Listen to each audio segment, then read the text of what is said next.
Discours sur le colonialisme, 1955.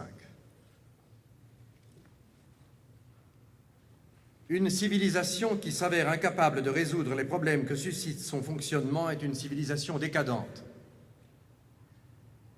Une civilisation qui choisit de fermer les yeux à ses problèmes les plus cruciaux est une civilisation atteinte. Une civilisation qui ruse avec ses principes est une civilisation moribonde.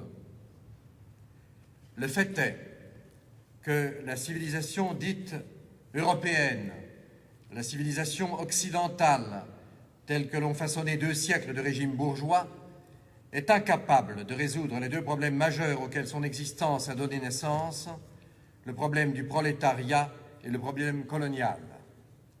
Que, déférée à la barre de la raison, comme à la barre de la conscience, cette Europe-là est impuissante à se justifier et que, de plus en plus, elle se réfugie dans une hypocrisie d'autant plus odieuse qu'elle a de moins en moins de chances de tromper. L'Europe est indéfendable. Il paraît que c'est la constatation que se confient tout bas les stratèges américains. En soi, cela n'est pas grave. Le grave est que l'Europe est moralement, spirituellement indéfendable. Et aujourd'hui, il se trouve que ce ne sont pas seulement les masses européennes qui incriminent, mais que l'acte d'accusation est proféré sur le plan mondial par des dizaines et des dizaines de millions d'hommes qui, du fond de l'esclavage, s'érigent en juges. On peut tuer en Indochine, torturer à Madagascar, emprisonner en Afrique noire, sévir aux Antilles. Les colonisés savent désormais qu'ils ont sur les colonialistes un avantage. Ils savent que leurs maîtres provisoires mentent, donc que leurs maîtres sont faibles. Et puisqu'aujourd'hui, il m'est demandé de parler de la colonisation et de la civilisation, allons droit au mensonge principal à partir duquel prolifèrent tous les autres.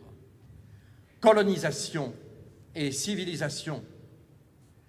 La malédiction la plus commune en cette matière est d'être la dupe de bonne foi d'une hypocrisie collective, habile à mal poser les problèmes pour mieux légitimer les odieuses solutions qu'on leur apporte. Cela revient à dire que l'essentiel est ici de voir clair, de penser clair, entendre dangereusement, de répondre clair à l'innocente question initiale « qu'est-ce ?» en son principe que la colonisation, de convenir de ce qu'elle n'est point, ni évangélisation, ni entreprise philanthropique, ni volonté de reculer les frontières de l'ignorance, de la maladie, de la tyrannie, ni élargissement de Dieu, ni extension du droit, d'admettre une fois pour toutes, sans volonté de broncher aux conséquences, que le geste décisif est ici de l'aventurier et du pirate, de l'épicier en grand et de l'armateur, du chercheur d'or et du marchand, de l'appétit et de la force, avec, derrière, l'ombre portée, maléfique, d'une forme de civilisation qui, à un moment de son histoire, se constate obligée, de façon interne, d'étendre à l'échelle mondiale la concurrence de ses économies antagonistes. Poursuivant mon analyse, je trouve que l'hypocrisie est de date récente, que ni Cortés découvrant Mexico du haut du grand Teocalli, ni Pizarre devant Cusco, encore moins Marco Polo devant Cambaluc, ne protestent d'être les fourriers d'un ordre supérieur, qu'ils tuent, qu'ils pillent, qu'ils ont des casques, des lances, des cupidités, que les baveurs sont venus plus tard, que le grand responsable dans ce domaine est le pédantisme chrétien, pour avoir posé les équations malhonnêtes, christianisme égale civilisation, paganisme égale sauvagerie, d'où ne pouvaient que s'en suivre d'abominables conséquences colonialistes et racistes dont les victimes devaient être les Indiens, les jaunes, les nègres.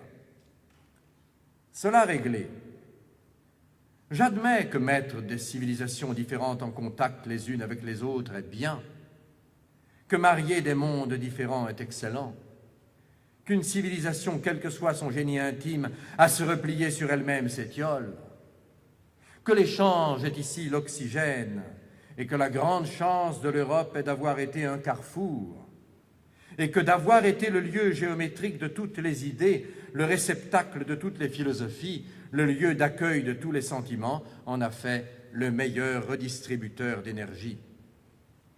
Mais alors je pose la question suivante. La colonisation a-t-elle vraiment mis en contact, ou si l'on préfère, de toute manière, d'établir le contact, était-elle la meilleure? Je réponds non.